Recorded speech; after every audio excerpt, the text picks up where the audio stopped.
Will somebody kill that music? It's better. Hello, I'm Martin Holbrook, and I'd like to tell you something of the Quantel paint box. The paint box is controlled exactly as you would control traditional media. We have, effectively speaking, a pencil, except in this case it's an electronic pen, and a sheet of paper, which is in this case a tablet. And all the functions are controlled by those two elements. We don't have to learn computer programming, we don't have to understand computers at all. In fact, we're completely unaware that there's an electronic medium between us and the picture. The basis of graphics is, of course, drawing, the business of making marks on a sheet of paper, arranging elements on sheets of paper, photographs maybe, or illustrations. And in fact, what we've got here is a system now that allows us to do this straight into the television system without the degeneration associated with drawing on paper, as I say, and then having to place the paper in front of a television camera. So the whole paint box is devoted to the idea of producing those effects of graphic design without recourse to the traditional media. However, people are of course trained in using the traditional media, and it is the most natural form of producing, as I say, marks on sheets of paper. The screen in front of you, the blank screen, represents the basic sheet of paper of the system, and this is what I see on the monitor in front of me as I begin to draw. Now, if I bring the pencil or stylus within a quarter of an inch or so of the tablet, we see this yellow cross, which is, effectively speaking, my pencil point. And if I move my hand around on the tablet, you can see the pencil point naturally follows. Now, in order to draw, we clearly need a pencil or a brush and a color loaded onto that brush.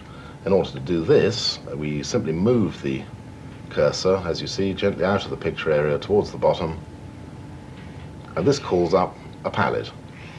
Just that geographical movement calls up the palette.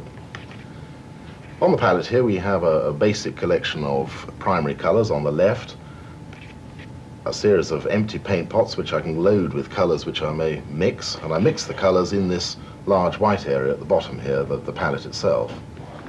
The column of 5 boxes on the right represent the brush size. So at the moment I have a black brush loaded, as you can see from this panel on the extreme right, and if I draw in the palette area, selecting different brush sizes,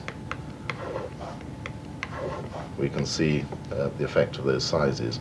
Also, we can see immediately that we have here an extremely naturalistic line. This in no way could this be described as a computer-generated line. This is scribbling. So if I do this on the sheet of paper itself, or the picture area, I simply remove the palette, bring the pen out into the picture, and begin to draw with it. As I say, producing an extremely naturalistic line. And the way it's naturalistic, or the means by which it's naturalistic, is, as you can see, that we have a pressure sensor. The harder I press, the more color is deposited on the paper, on the screen rather. Just exactly as if it were a brush or a pencil. This works, of course, with all the brush sizes, so with a fine brush I can have a very hard pencil or a very soft one. If I load a second color now, we'll try for light blue. By putting a second color over the black, we can see that it's absolutely transparent until we begin to scrub it over, whereupon it becomes opaque. Or, of course, if I press hard, it's opaque anyway. An absolutely amazing illusion, really, because what you're looking at, you would, as I say, assume that you're looking at maybe a layout pad with somebody drawing on it. Very hard to believe that you've looked at an electronically processed image. Just load another brush, another color now. It takes virtually no time at all to adapt to the head-up posture required, obviously, for drawing in this way. Now, I'm essentially speaking mixing color. On the screen before us we have a whole variety of different blues, thousands of shades probably of grey and blue. And if we perform this function in the palette area, I can mix up colors, which, as I say, I can then dump in these pots and save away for future use. So, for example, supposing we wanted orange, which doesn't appear in the basic collection of primaries, I simply select yellow, place an area of yellow in the palette, pick up red, and just dust that color over in varying intensities, exactly as I was doing with the blue here, using the pressure sensor in the pen.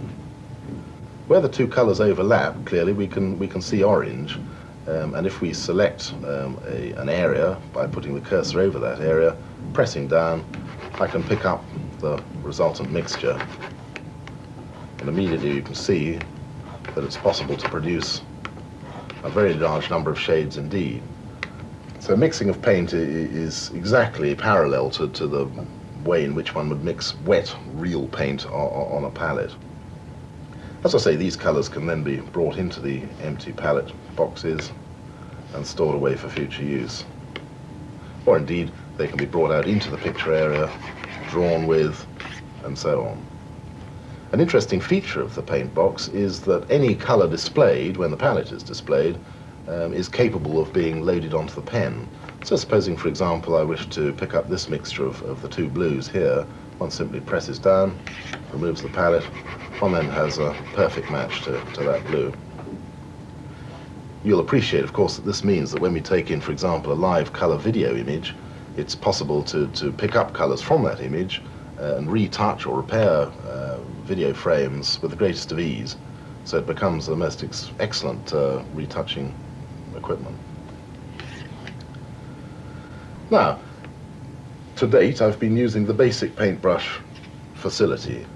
Clearly, there are more facilities than this.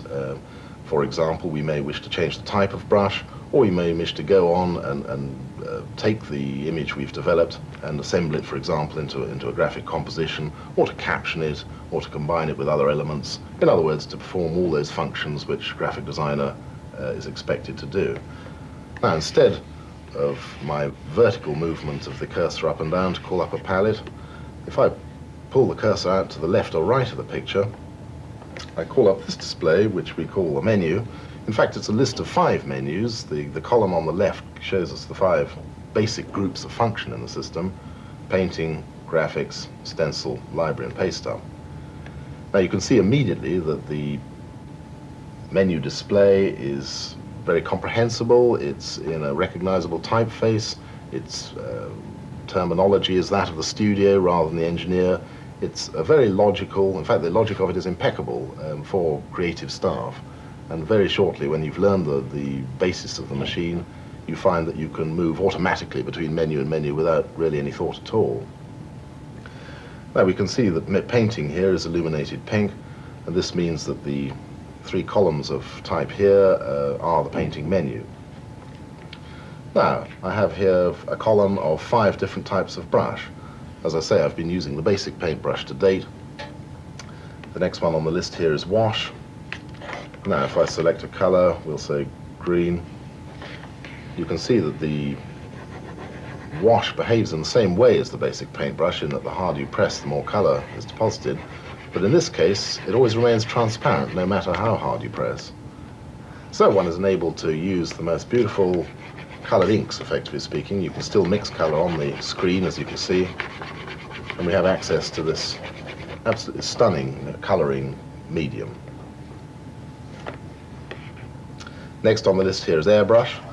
Now this very closely parallels the real airbrush. In fact, I now tend to regard it as the real airbrush because this is the one that doesn't spit or splutter. This is the one you can't clog, you can't bend the needle, and you get this absolutely perfect spray, just exactly like the traditional airbrush.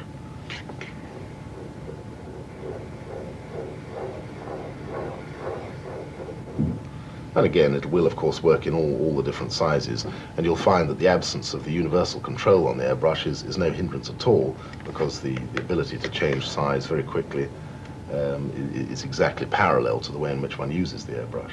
And this probably holds good for all the media in the paint box. Next on the list here is shade. This allows you to lighten or darken, obviously, the shade of any area of the picture without affecting the basic colouring beneath. So if I select a large brush, we can shade across an area, making that area lighter or darker, and still retaining the green, blue, and purple basic colour underneath. Finally, in the list of different brushes, we have chalk.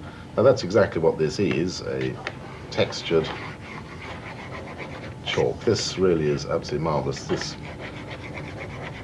is extremely popular with people who illustrate. It's a random texture and very much replicates the sort of effect you get by using a pencil, for example, or chalk on a textured paper. Also in this menu we have a number of color laboratory functions, color map and mosaic. I'll show you these when we have a picture displayed because it's more appropriate really. On the left here there are some drawing aids, for example magnify. If I select magnify by pressing down on the box, I produce this yellow rectangle which I can steer around the picture with my pen. By pressing down again, you'll see that the picture is magnified by a factor of 2. Now this is really a drawing aid. It allows you to, effectively speaking, get close to the paper, so that if we then select a brush, a very fine one let's say, and execute some extremely detailed and fine work using a fine brush, whatever it happens to be, when I then come to diminish the image again, we'll see that this brush has in fact been halved in size.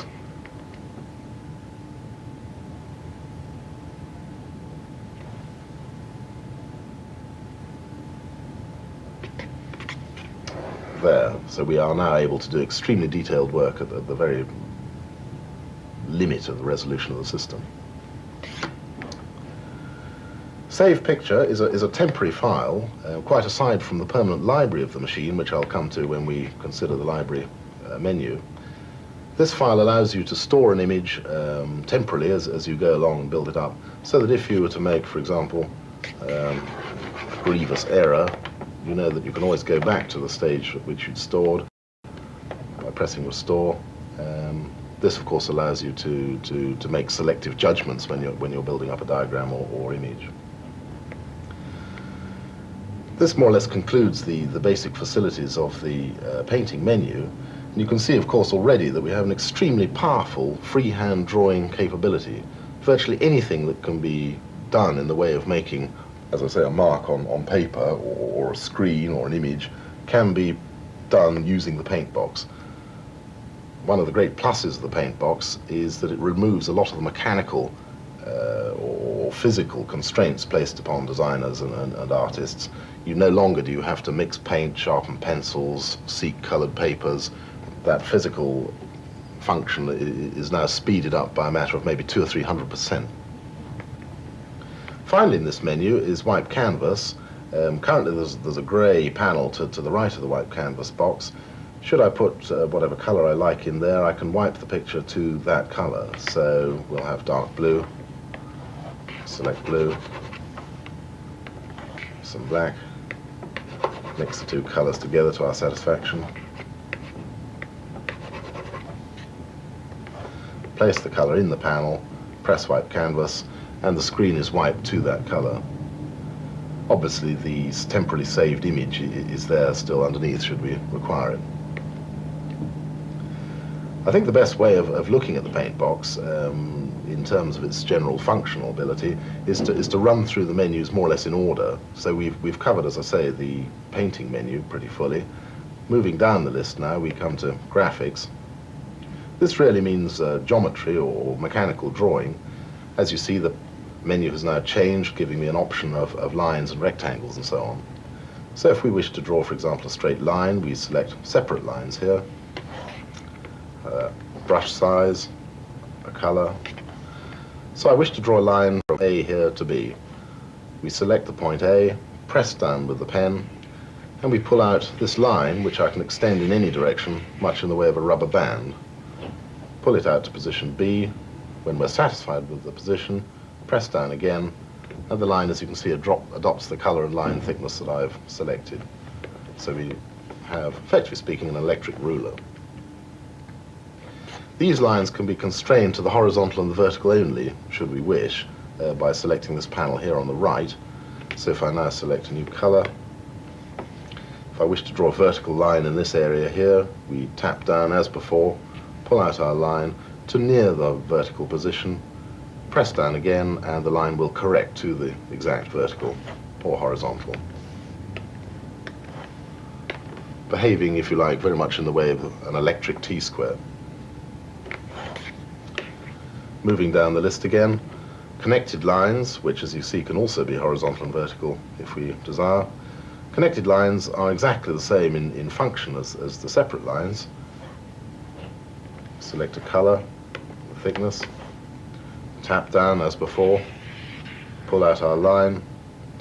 The difference being between this and separate lines is when I confirm the line in that position now, I have tacked down the beginning of a new line connected to the end, so we can draw graphs and so on. Already you can see the strength of the system when it comes to drawing diagrams, bar charts, pie charts, and so on. Moving down the list, rectangles. There are three ways in which we can draw a rectangle, either as an outline, using, as we have here, a color and a line thickness, or as a solid block of color, or we can even graduate between one color and another from top to bottom. So in order, therefore, let us try to draw a rectangle as an outline. Select a color and a size. Press down. We've established one corner of the rectangle, which I can pull out on the diagonal opposite corner with my pen to whatever position we require. Once we're happy with the position, press down again, and as before, the rectangle adopts the relevant line thickness. Solid. Select a color. Press down as before, and we pull out now a solid panel of color, again to the position we require. Tack down again, and that is fixed in position. Finally, graduated. We can graduate, as I say, between two colors. The bottom color of the graduated area is represented by the color that I place in this panel here. We have a white color currently. Let's place a cream color. And then we'll take a dark purple, brown, mix a little red into it, blue. That colour that I've now loaded on the brush will form the top half of the graduation. We simply tack down a corner as before, pull out our rectangle to the position required, press down again, and the graduation is mathematically even over that area. This is excellent, for example, for creating graduated backgrounds. Supposing I wanted to graduate the screen from light dark blue at the top to white at the bottom, we simply place white on the brush, load that box, take the dark blue color, start at the top left-hand corner, pull out the rectangle to the bottom right-hand corner, press down, and the entire screen is graduated, as I say, mathematically perfect. Remaining in the menu here, now we have circles. Again, these can be outline or solid. The way in which I draw a circle, again, is to select a brush thickness and color. We now position the cursor on the center of the circle required, press down, and pull out a square which represents the diameter of the circle.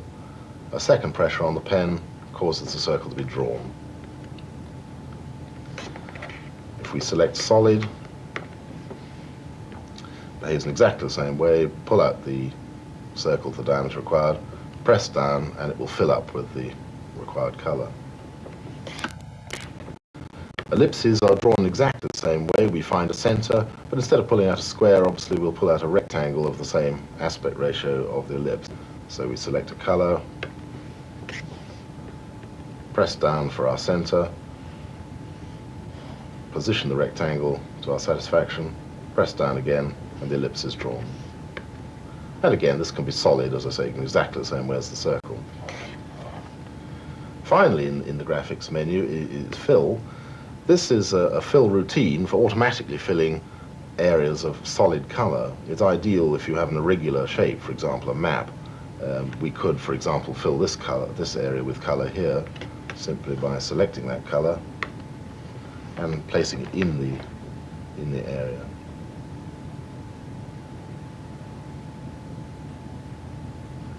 The next menu in the list is Stencil. Stencil requires a little explanation. Its main function is that of a masking medium, so the obvious analogy is to a masking film which you can apply to the picture to control areas of color with, for example, an airbrush. Its second use is as a means of cutting out selected areas of the picture. One can define an area with the stencil medium, and then in the paste up menu we'll find the ability to cut that out and position it into a graphic composition. The third use is to define priorities in the picture, that's to say foreground and background, which is obviously particularly useful when we look at the animation facilities of the paint box. convenient way of displaying those three uses is to draw a sphere and then manipulate it accordingly. So if I wish to draw a sphere on this blue background, clearly we could use or draw the stencil, so we select Draw. In the sub-menu here you can see that I can add or remove the plastic film analogy that I've referred to simply by hitting Wipe here. We have now covered the blue picture with a red, as I say, film or medium. If I now select Remove, we can cut into that back to the original blue background again. So in the exercise that we're going to undertake, the drawing of a sphere, obviously I want a circular hole in this red film. So we'll use the Graphics menu, Solid Circles, draw down, tap down for a center as before, select a diameter, press down and cut a hole into the stencil medium.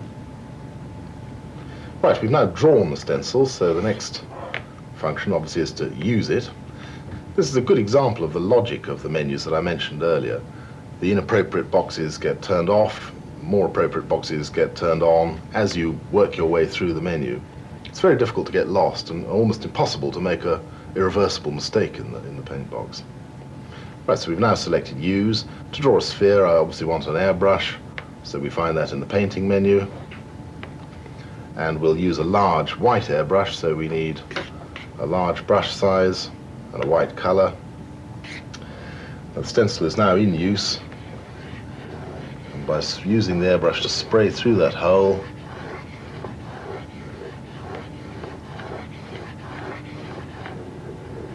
we're using the mask and the stencil in precisely the way one would use more traditional forms of drawing medium. Now if we select black for the shadow,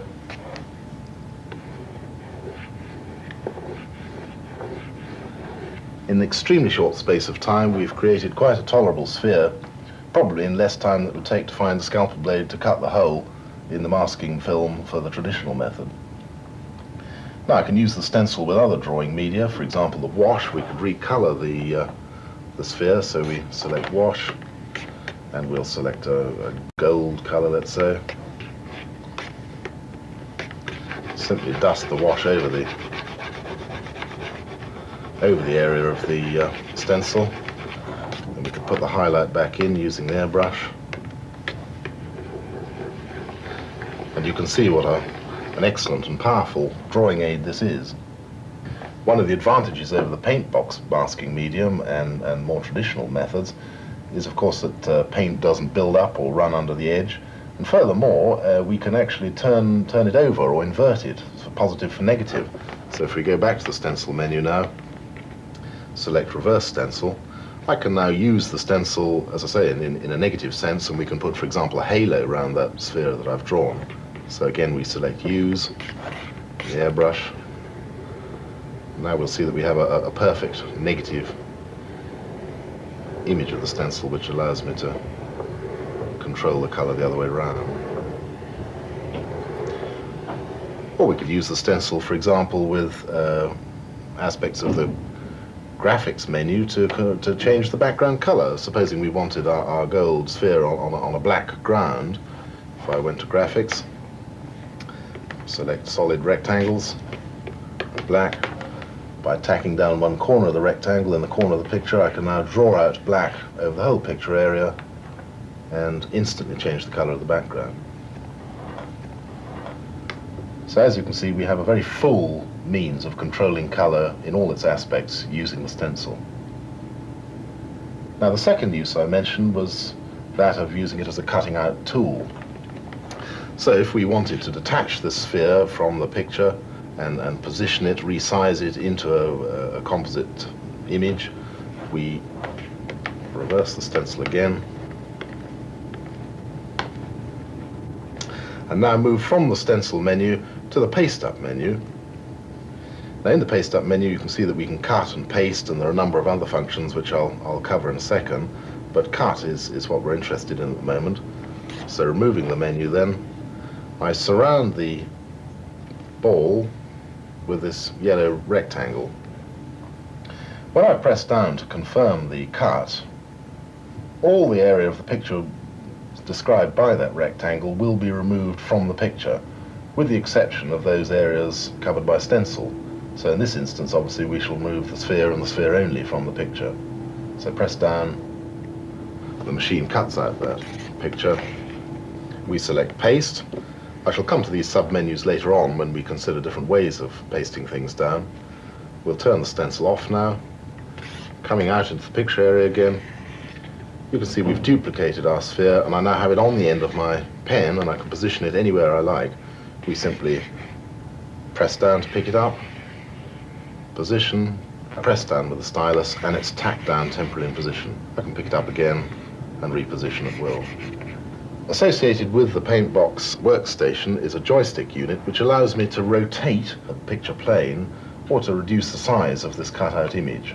So if I pull the joystick towards me, the cutout sphere will shrink away down to infinity if need be, and back up again without any loss of quality. It is possible to size this cutout image accurately to within one television line if you require. So again, we can pick up the cutout image, position it, and stick it in position. Whereupon, of course, we have another one, and so on and so on. It was this ability to cut out and move objects for positioning into graphic composition that led us to consider animation, because what we have here is a live television picture, which we can, of course, record if we require. The first thing we considered was the ability to teach the machine how to memorize a movement such as this, so that we could build sequences of moving pictures. And in fact, the Paintbox does contain exactly this feature. It's the equivalent, if you like, of a VT system, except that it's in the Paintbox disk storage. You can record, you can play back at different speeds. We have a very full edit function. We can set tags and cue points and remove unnecessary material and assemble groups of sequences together, saving them in the library as required.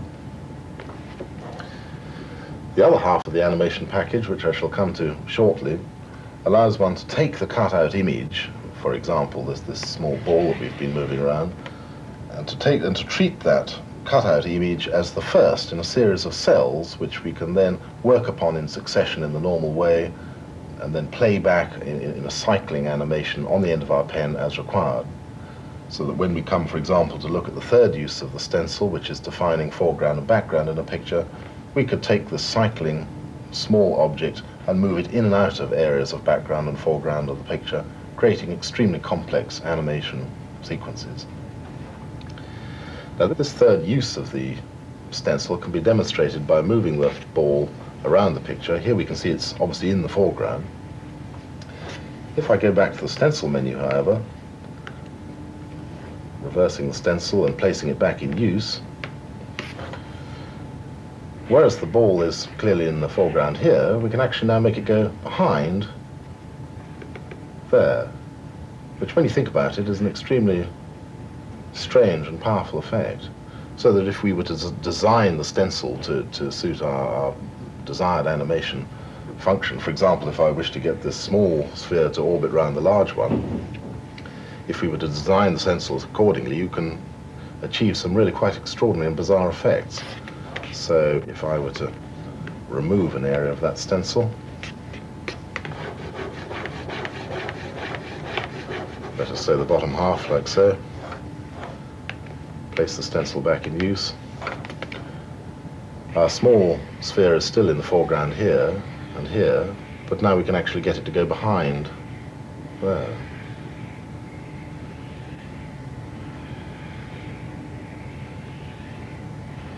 So it really needs just a little imagination, and suddenly one's apparently straightforward and simple flat art graphic system becomes an extremely powerful animation tool as well.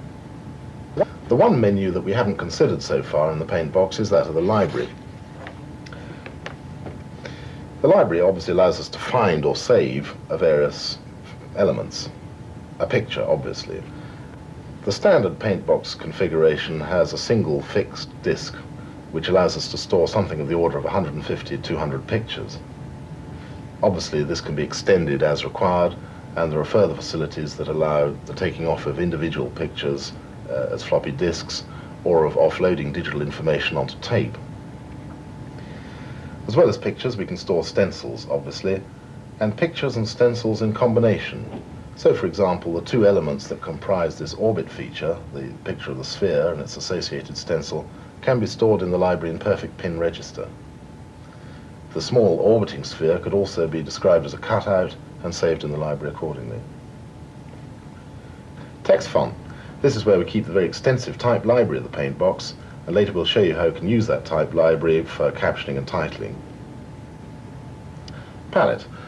Earlier on I described how we could save away individual palettes and call them back for example, news or weather purposes. Overlay. Any picture can be recalled or expressed as an overlay. This is a transparent rendering of the picture and is extremely useful when you're using the machine for full frame cell animation, so you can refer back to the previous frame. As the overlay is in fact a stencil, you can also use the picture therefore in the manner of a silk screen, being able to squeegee or spray colour through it. Grid.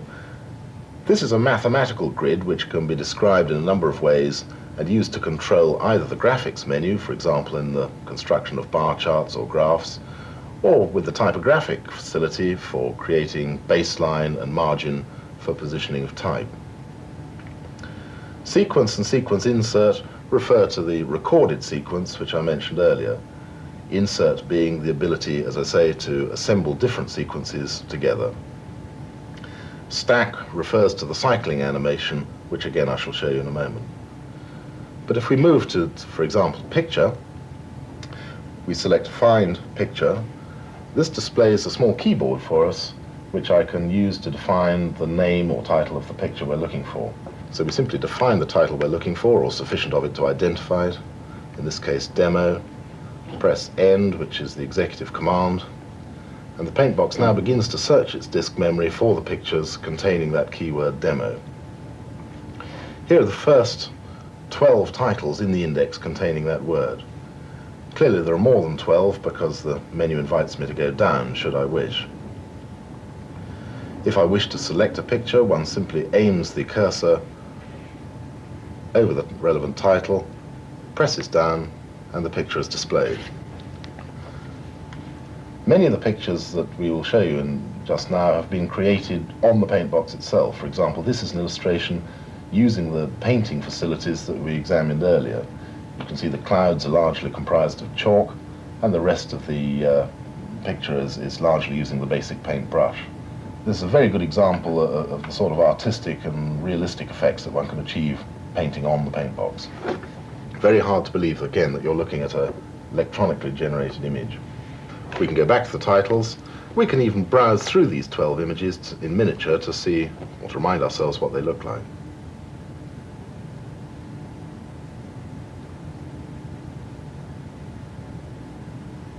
Again, selection of a picture simply by positioning the cursor over the relevant picture, pressing down, and the picture is displayed. This is another illustration on the paint box based on photographic reference, but there was no artificial means of transferring that image into the picture. There's no tracing. It's just a freehand drawing based, as I say, on the photographic evidence. Again, I think it gives a very good impression of the sensitivity and power of the paint box as an illustrating medium. To set against that, the paint box is an extremely powerful graphic tool. You can do extremely hard-edged and controlled diagrammatic work.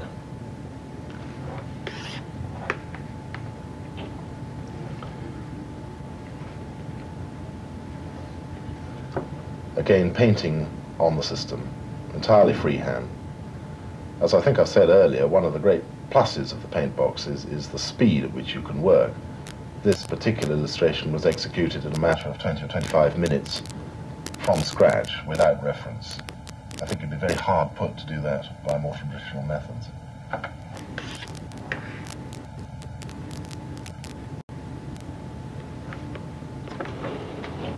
One aspect of the paint box we haven't considered is the cycling animation. A good way of demonstrating this would be to find a background I've already created from the paint box, a typographic one, let's say, and see if we can get the lettering to cycle color, to flash for us. So again, I identify the picture I'm after by title.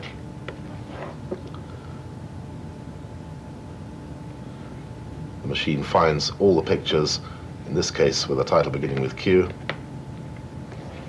and we call up the background. As I've said, the way in which we construct a cycling animation is to take a basic element, to cut it out and to treat it as the first in a series of cells which we can then process. Now, I've already done that with this image, so if I look for that set of cells in the library,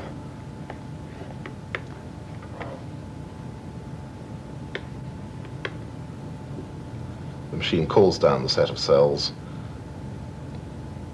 and I can display those simply by going into the Paste Up menu again and selecting this Animate box, from which we can see there are a number of functions which I can apply to the basic image.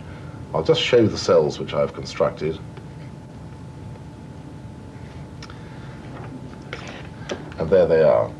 Now, as you can see, I've taken the basic letter form and successively colored each of the letters with a different tone of blue.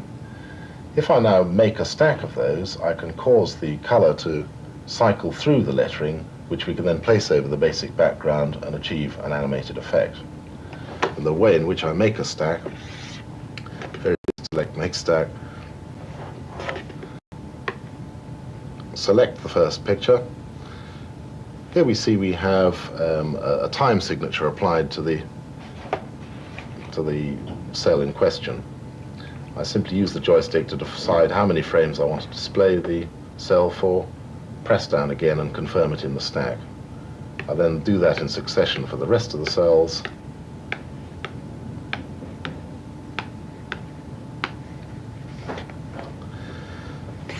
This stack, which has now been constructed, can be cycled at any speed or in a number of different ways. So if I ask to cycle the stack, we can see that it can be cycled as a single shot, as a reverse, or as a loop at any speed. So if we select loop, and using the joystick to advance these numbers, a fast speed of 70 frames per second. We'll call back the background now. And we can call down those cycling frames to position over the background. Now I position, and we can cycle that at any speed. The same would apply, of course, to any, for example, cartoon figure, or virtually any moving object. Well, that's that.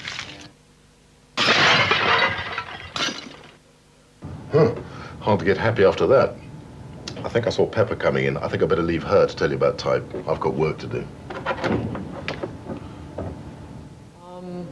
I'm glad I stopped by because I did want to be able to talk to you about the type on the paint box. I think that everyone's probably known that we've had type, as in a group of beautiful letters, but we've spent a lot of time working on it, and now we're able to offer typography. So you must speak about type in conjunction with typography. I think that simply means that now there's a beautiful group of letters available on the paint box. There's always been a beautiful resolution or high resolution of the letter forms, but letters exist in relationship to other letters.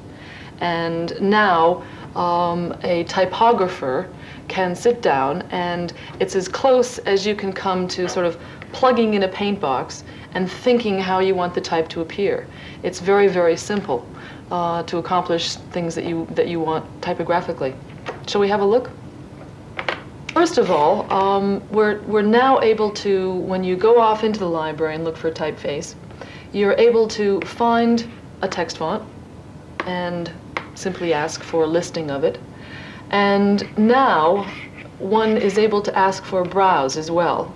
so you can take a just sort of a brief little preview of what the faces might look like. So, to select a typeface, it's simply a matter of perhaps browsing down, finding one specific one that you want, touch down, paste up, and go to text.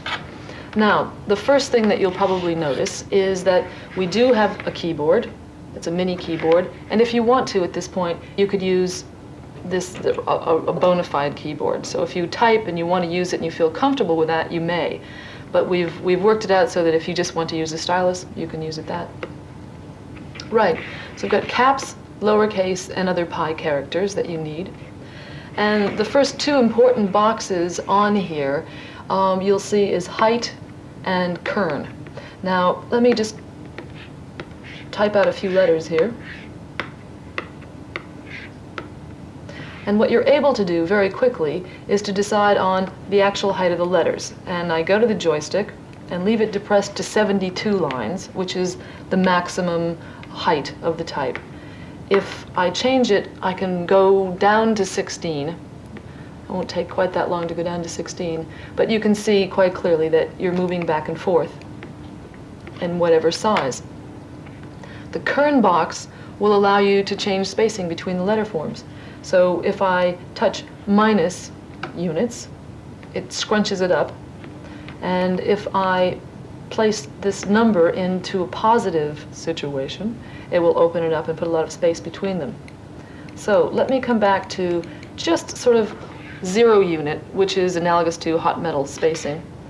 And I think I want to have a little bit larger type. Go for 72.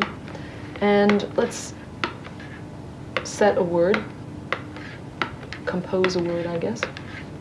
Okay, I have the letters up there that I want.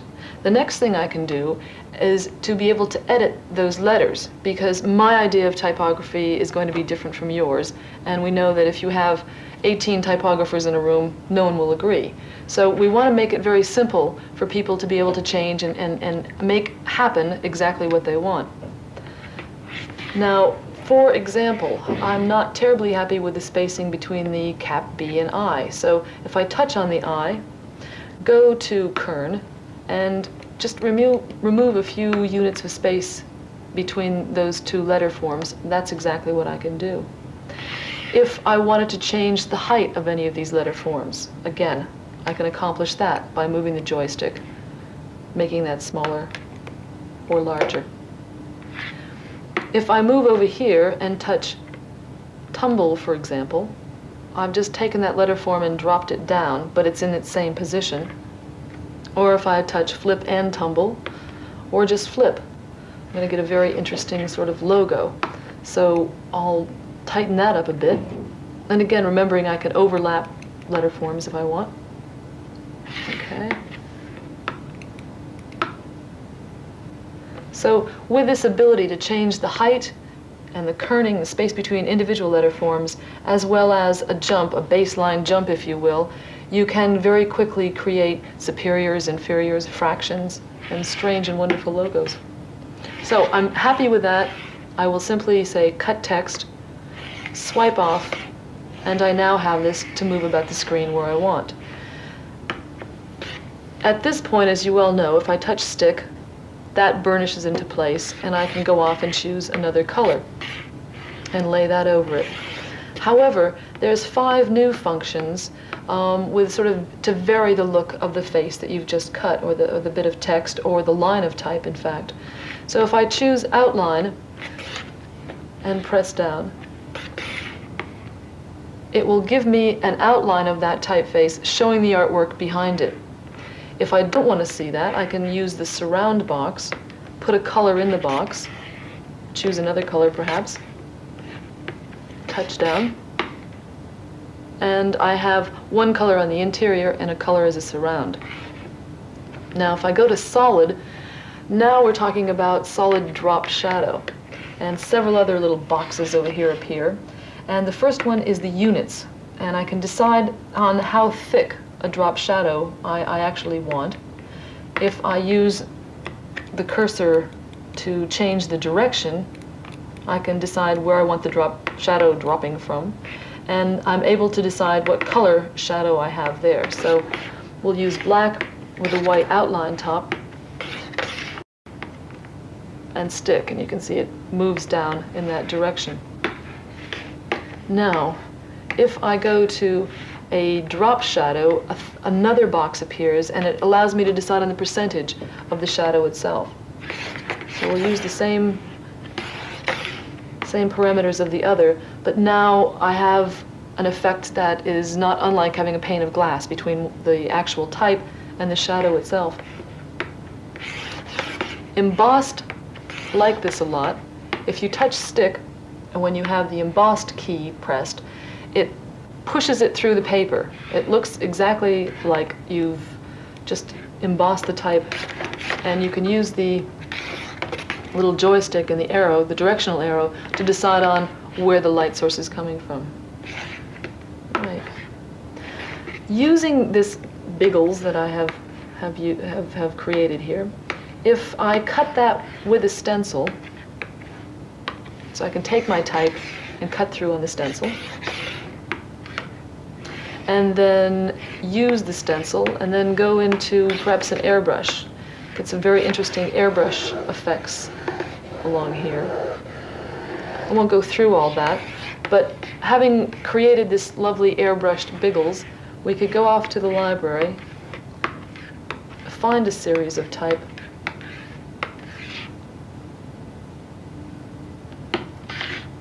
and I think very quickly show you that, for example, a final product where we've flipped the G's, created a rather interesting logo, airbrushed, used the drop shadow to give it the effect that there's an actual light source and a cloud, and therefore a shadow on the back of this billboard.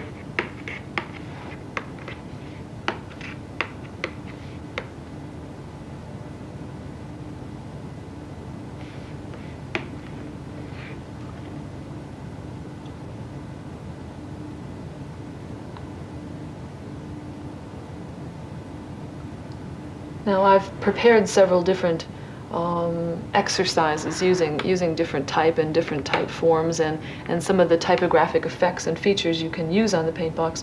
So let's just have a look at that.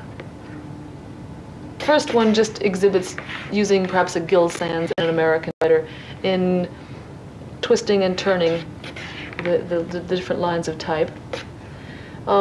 Here it seemed quite appropriate to use a very bucolic scene, use the embossed type, cut that out, start moving that about, using another drop shadow to create the fact that you've got a stack of postcards there.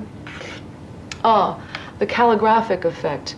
If you are a calligrapher, I think that's fantastic. But if you happen not to be, I think I can show you how very quickly you can achieve some very interesting results. You start off with the stencil and just write that. Cut the shape of that out.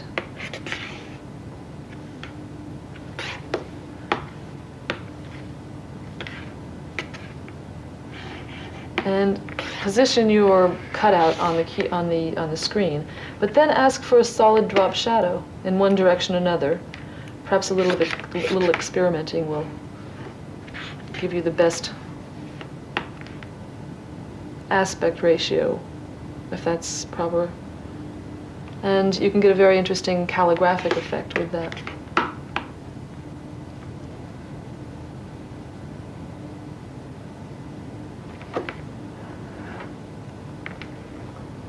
Right. Now, meanwhile, back to browse. I think it's quite effective to, in fact, cut type into the stencil, because you're able to get some interesting background shadows, but you can also try different colors and different effects, and in fact rearrange the type round on the page quite quickly and effectively. This one, again, using the stencil, just cutting into it with your own handwriting and using that cutout. One can also use all the different 5 effects that you can do with type with it as a cutout as well. Aha, my contribution to punk typography. We have using the graduated rectangle that I'm sure Martin has talked about, and also the lines of airbrushing to give it this fuzzy neon effect. And then the individual letters were applied a la press type fashion to create this rather interesting free-form floating Boy George here.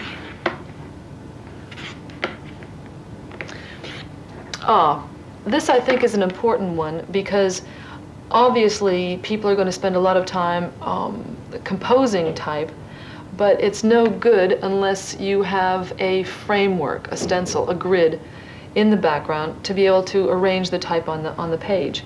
So what we've been able to do is off under Stencil here, we have a use grid, and it says define grid, and you're able to precisely decide how many columns you want across the page as well as how many rows, therefore setting up your own grid. And I think again I can show you how you can very quickly go off to the library, find a cutout,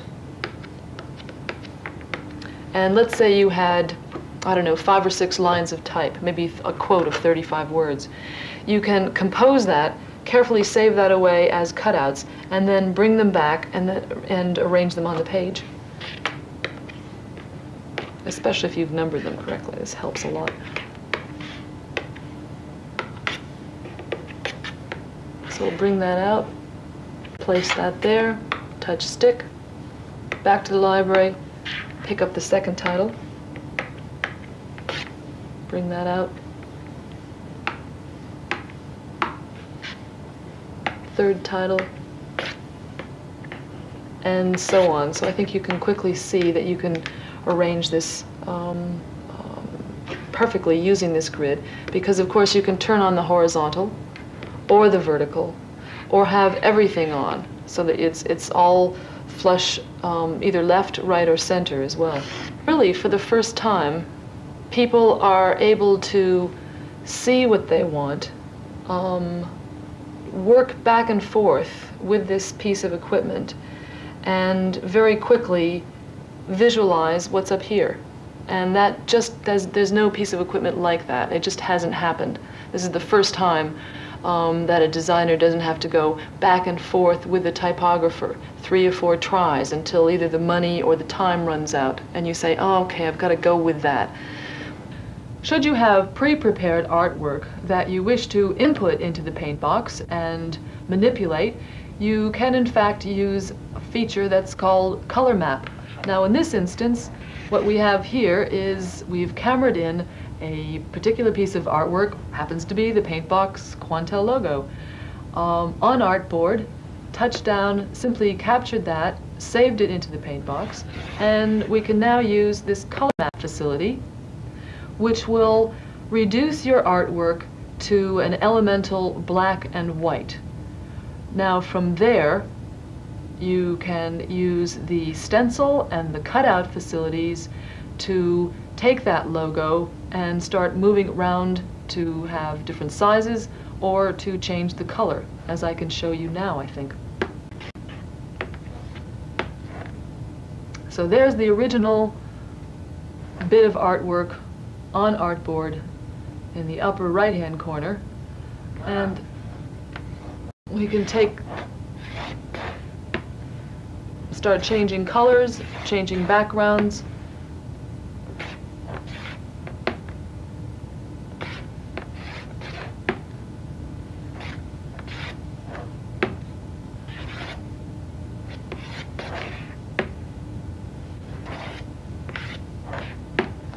So an effective use of the color map to clean up and manipulate artwork that you have already prepared.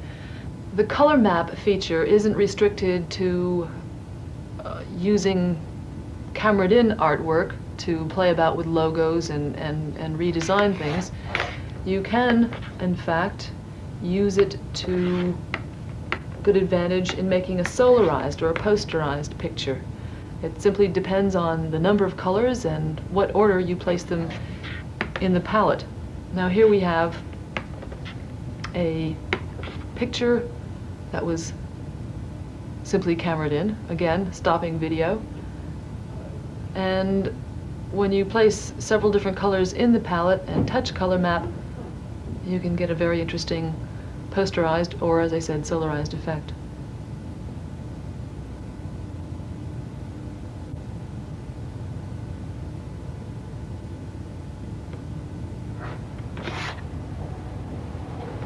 With the paint box, and especially with the typography package, you can try quite a few design solutions, have a look, and say, oh, that's it. And you can accomplish that, the designer can accomplish that, as opposed to trying to direct the efforts of other people. So I think for the first time, that's probably the most important aspect of this. It doesn't exist anywhere else in the world. All the letter forms, all the faces, all the typefaces that we have on the paint box are licensed. We feel that that gives you the latitude to feel very comfortable about using them because they're legally yours to use. And also because they're licensed, it means that we've gone to the original supplier, the type foundries in many cases, gotten the original typeface or the original typeface digital information, and we've used that to convert to paint box fonts. So the faces that you're used to seeing and used to using now are the same ones that are going to be on this box. So they're legal and they're beautiful. What could be better? People will be able to find out how many faces we have available at any one time by talking to the face. If there is a face that you specifically need or want, we'd be very interested to know what that is and try it in the box for you.